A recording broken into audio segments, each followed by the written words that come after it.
Hello everyone.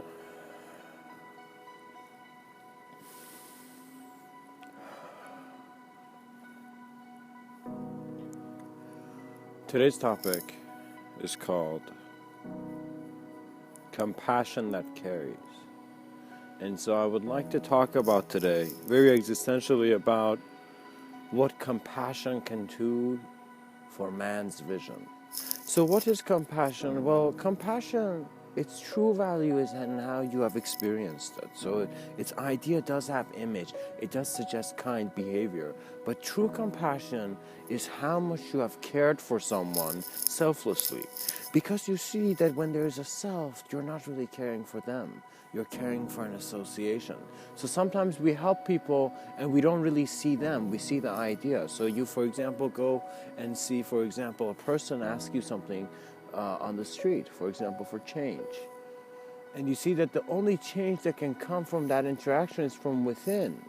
So one, you understanding very clearly what you're looking at, and that being really clearly understanding what he's looking at. And so that is the clarity in communication, where two aspects of nature very unnaturally meet.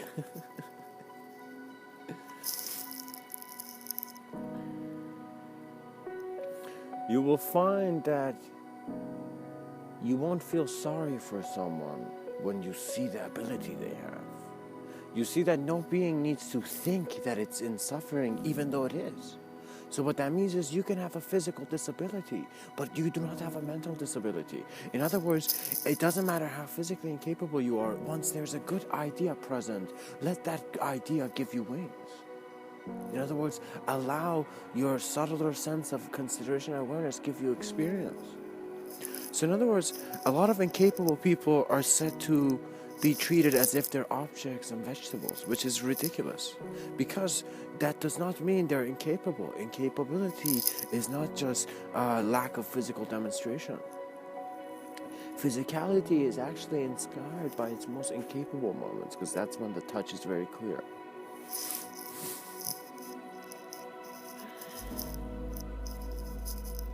And very specifically and elegantly, the touch of inspiration.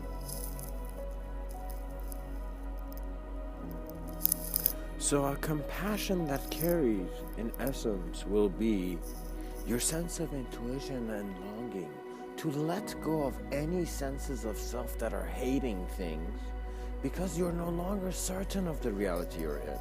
So for example, when a man does something wrong, he's confronted with a moment where he's wondering if that is actually him. In other words, your physicality might at times do some things which you might then wonder if it's you, and so it's as if your physical sense of being is not that real to your idea. But in essence, all of this is originating from a lack of awareness to the present moment.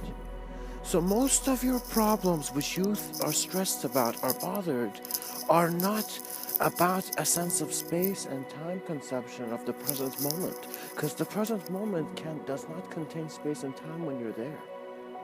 And what that means is that if you don't feel that you're late, you're not in a hurry. Everything is in its own natural rhythm, because ideology is not creating an spectrum for there to be a difference. And so you will truly meet the ability of yourself, not in how externally you act, but in a sense how internally you respond. So there are even very chaotic movements. So when you begin getting more aware of your subtle planes, what that means is that you are seeing ideas more deeply, because they have a sense of multi-presence. So like, for example, the concept of love can be seen in the eyes of every human being, right? So there's, for example, 8 million views on love, if they choose to view it.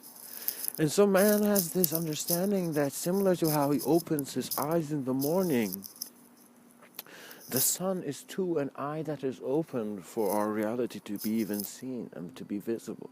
So when we understand the depth of metaphor, the depth of how one symbol relates to another symbol, we begin to understand that between man's greatest structures, it is the wind that knows how far the sky goes. It is the wind that knows the limitless. So it is a different sense of observance that gives you a clarity of your lack of observance. And so problems and answers are simply what we are calling natural states of human fluctuation in regards to self-awareness. So it is simply how you're associating with an environment. I do not want to say a primitive being, but you will see a being who gets a clarity of his environment, in a sense, is not bothered by his environment. So if you're still reacting to your environment, you need to realize the idea sense of you is irrelevant to your environment. It is a consideration that first is apparent to you based on the physical environment, then how you consider physicality. So how I can simply sum that up is that you know science fiction because you know what's normal now. You know what is real now, and so that is why it's like science fiction to you. So how you are approaching your internal dimensions is very important, because it is not an idea, it is an experience.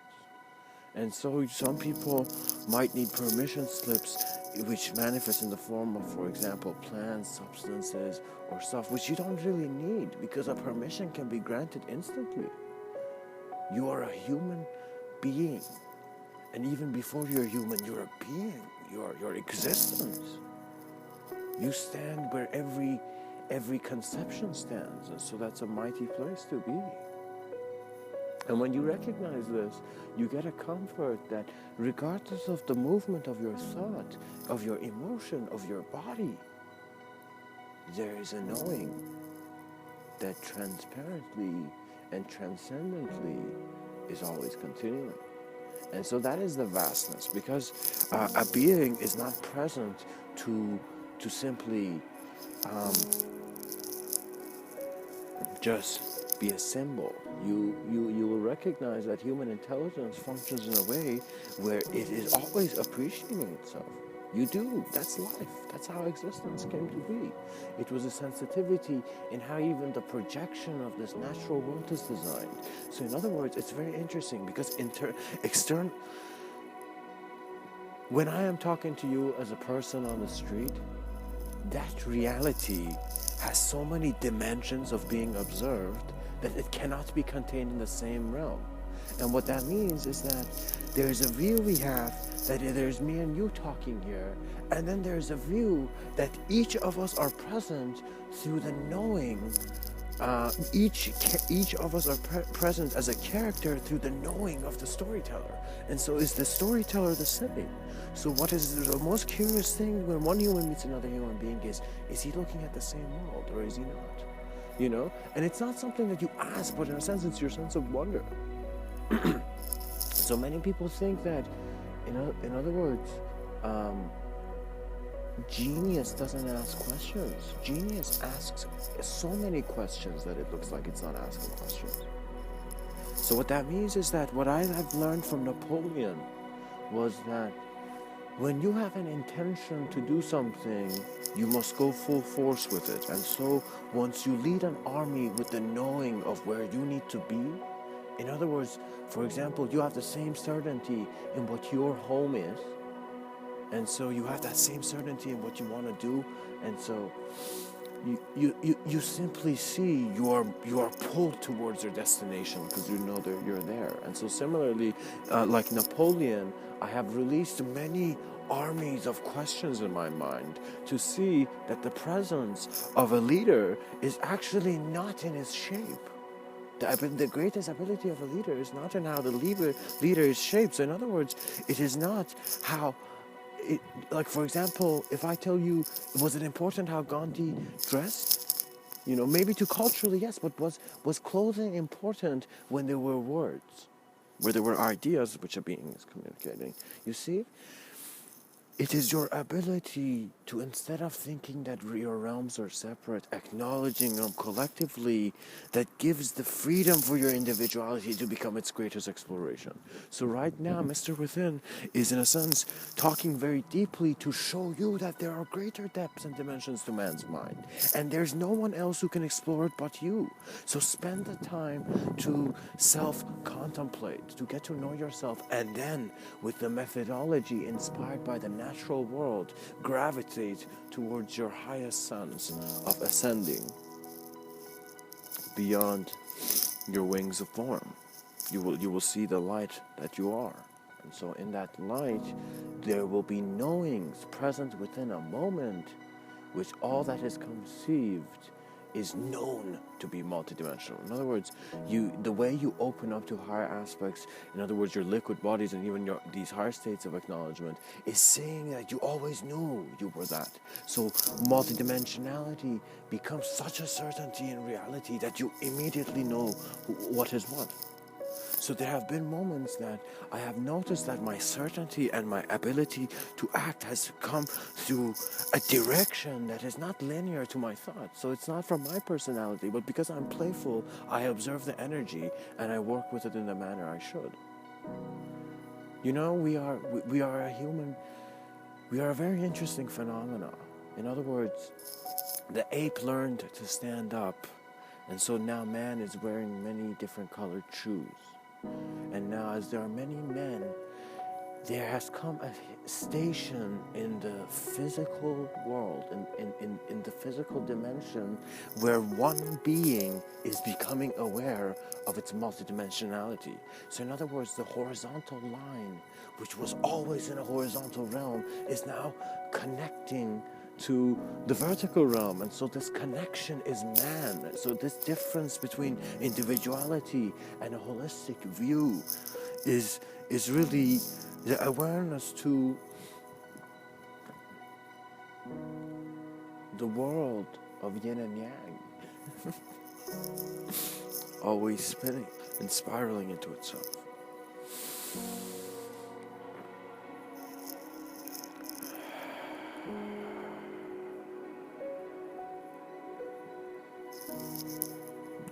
As you acknowledge life more authentically, more honestly, and more sincerely, you will see that your guidance will not be external things, but will be an intuitive internal longing, in the sense that you are like that, for example, child who suddenly realizes where your home is, and you're like, whoa, oh my God, I'm not even close to the bus station, and you're running.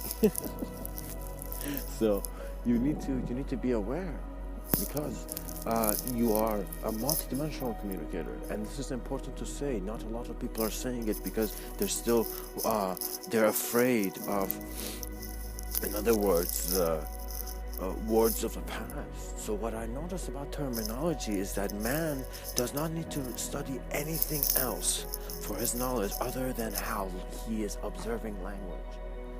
In other words, your greatest knowledge is to learn to observe language and terminology and see how communication is being done, both within you and within all that is. So that is when you are your clarity. So in a sense, your vision, your clarity, your certainty of your multidimensionality is present already there. It is you who must playfully see that your reality must shift. So some experiences will come to fight you, and in that fight you will get certain scars that will remind you of the greater ability that you are, right? And so it is really not a fight. It is actually a simple awareness. It is as much of a fight as the Zen master finds as he sits and observes his thoughts. It is not something that is physical. You see, external reality is our object of meditation. That's simply it. So you're not meditating on like a tree, a plant, or something specific, just external reality, all that you're aware of as if a form that is real. So guys, this is very interesting, because there's a way you can be curious about this that opens infinity to you, and there's a way you can be curious about it that makes you think that you're in the wrong room. You know, so how you understand this is actually, you know, if I ask you what you're excited about, and you, for example, in your mind, like, this is what I'm excited about, this is the most exciting thing in my life. Good. Now, you know that next thing, that is the next peak, the peak of your excitement.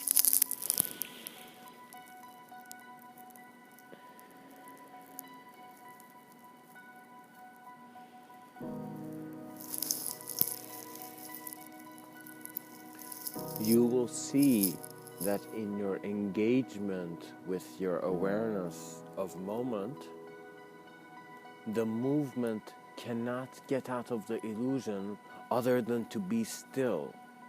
And so you need to realize why patience is a virtue, because patience at times, through a very self-reflective and self-observant way and self-aware way, gives you and taps you into your creative dynamic flows of consciousness. So what that means is that people think, oh, my name is Bob and I have a soul, right? This is how they're thinking. But actually, if you realize that your communication is at first creating your reality, so before you seek God, you just want to know where you are. Before you want to try to get out of the mist, you just want to see where your feet is. Right? So now how you approach that is not by just saying that this is a symbol and this symbol shows something bigger than me, so I'm just going to look at the symbol, right?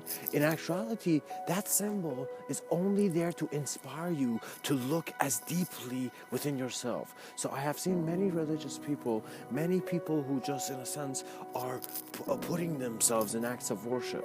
Be very careful, because what you are worshiping is imagery that has come from your eyes. So in other words, it is your eyes' ability to even see something to put there for you. So what that means is that I am not saying science has figured it out. I am simply telling you that you must have a sincerity, honesty, and clarity in how you are your own vision. So what that means is that think of when God shows itself to you, what eyes will be aware of it, what essence of existence you will be, what fabric of being you will be, and you will see that in that it is beyond your conception. And so it is then when you need to also surrender your ideology to then get a direct experience of God. Because the men who walk in a world where there is a God are always recognizing that their transcendence is a reunion with all that is, with the greater intelligence of omniscience. And so there's nothing wrong with that, but only a note can be said that do not let your imagery define you. And what that means is that your sense of self is beyond the shape. Because every artist knows that after you've painted something, even though there's a part of you in that painting, you're never that painting. You know, you're someone else. Your intelligence is different. So once you see the projector within your projector, you're not bothered by what is actually being projected. So your awareness is not bothered by the film.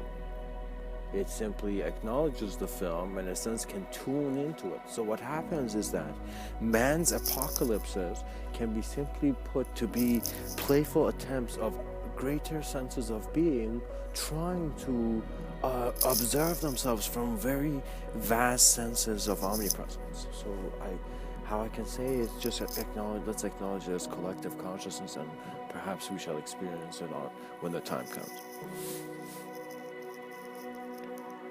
A simple man is really the only man who can carry the treasures of complexity. So you will see that if you are trying to carry understanding, or you're always trying to do something, or trying to prove something, or trying to act on your life purpose from a state of mind that, okay, I'm going to put this piece of the puzzle first, this piece of the puzzle, without having even looked at what the puzzle is about, then it is really important that you attend the ceremonies on Remembrance Day. Because life and death has always been my greatest inspiration. Because it is a life that looks at its own eyes closed. In other words, your eyes open as you're born, and you are simply present, and then as they close, it's as if you're getting off the roller coaster, and you will know that memory, it was only once that you went in that roller coaster in that way, in that feeling, in that emotion, in that state.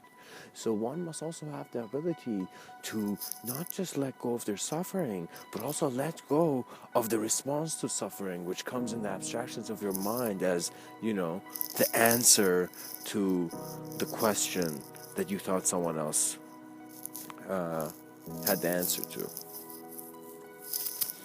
And I hope that comes across clearly. because it's all very simple. It's all noticing that the compassion that carries is your ability to acknowledge yourself existentially to a degree that self-awareness is not bothered by judgment, because it is not bothered by the separation of the form.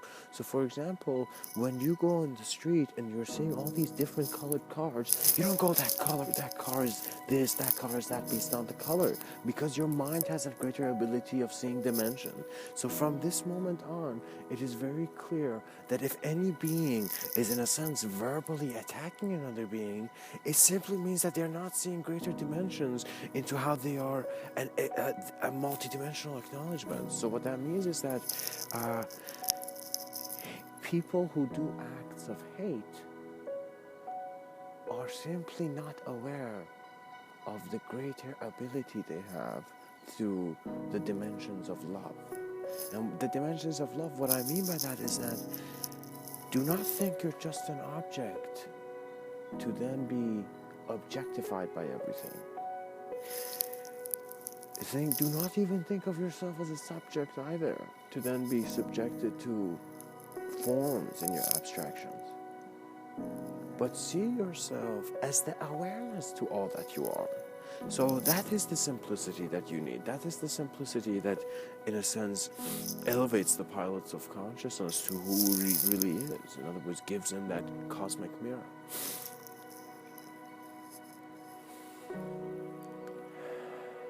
And always know that communication is here for you. So you might think that the stories you hear throughout your day are irrelevant, but all those sounds are totally relevant to come into your awareness, and they're simply a bunch of information given to you in which you are choosing how to interpret. So in other words, I noticed that how I became a better listener in life was that I paid more awareness to existence and simply how it is present. That's simply it. In other words, don't read too many self-help books when you just simply need to look at yourself in a form of selfless mirror, in this empty mirror, in an invisible mirror where you just simply, you're present, you're like, okay, I'm alive, I'm life, where am I? And in a sense, where am I going? And these questions give you probabilities, but you will see in that moment where you're thinking about who you are, you will see that you're not any association to thought. And so you will become your own clarity, because you will know where that clarity is, and it will always be now with you. So in an instant of knowing, you have found Mr. Within.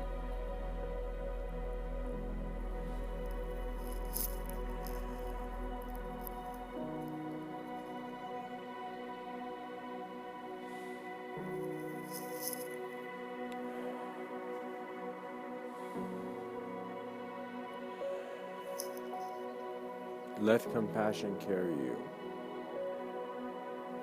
For the compassion that carries very beautifully will be the home that you had always known you were from. But it's so funny, because you know that feeling of being home that we have as a physical human being? In higher states, your sense of feeling more closer to, let's say, your sense of hue or your glow, you will see that your experience of greater states of consciousness is simply how much your physical body is engaged. So what that means is that think of your ability to experience your multidimensionality by moments where you're so present that you are just like in that hall where every great leader has given a speech, the hall of emptiness, the halls of clarity, and then has spoken. From the silence, acknowledging the silence first and then the stillness. Similar to how in many traditions, before they go into the dojo or wherever, they in a sense bow. They respect the space, the environment, the observance. In other words, I'm a physical being looking out through my eyes and acknowledging things. So I'm pretty sure there are other points of existential attention. For example, you are another point of existential attention. You're listening to this, for example, from where you are. So simply there are other senses, but these are not understood by man through his limitations of what he thinks he is bound to. We are not slaves to our physicality. When we recognize the fluidity of consciousness in its own reflection, you are a clarity that is untouched, and so the compassion is always there. Give yourself one of the most profound and efficient and very intelligent, in other words, an amazing consciousness technology, and that of compassion. Krishnamurti said, I am compassion with its own intelligence. And so in a sense, be compassionate. Try being the most compassionate being within your reality and dimension of being, and you will see that the pilot of consciousness will awaken instantly. You will innately know how to handle reality because you will remember your presence already being in the dimensions in which you want to move. So what that means is you will begin recognizing that you have the vision of where the road leads before you're getting there. And so you will simply be in a greater state of awareness because you're always, your intention is keeping you there, not anything else based on a story or a certain initiation or ritual or whatever, you know. It is simply how much you as a being, as a moment of existence want to be expressed. And so that want dissolves into the want of all that is. So if I think of, wait a minute, I want to solve my problems. So wait, what are my problems? Well, my problems are the problems of humanity. And so what are the problems of humanity? Well, they are the most important problems. They are what is, in a sense, can do something. So in other words, I want to say it playfully like this. Think of humanity as a child in a cradle, right? Or as not a child in a cradle, but that child who's told to stay at home because there's, for example, some form of something happening outside which the parents need to attend to, right? So when the child is at home, when you're in a place where you cannot get involved directly with a certain reality, but you're aware of its movement, and you're also aware of your presence in another reality, you're not just having a multidimensional experience, but you can see that you can begin serving or planting multidimensional seeds in regards to virtuous action. And what I really mean by that is that your clarity in how you behave and how you, in a sense, allow yourself to be expressed opens up the dimensions which you think you're missing, because you will be put in a moment of complete acknowledgement of self, and that self becomes simply existence. It becomes how reality is present. Much blessings, and smile when compassion carries you. Namaste.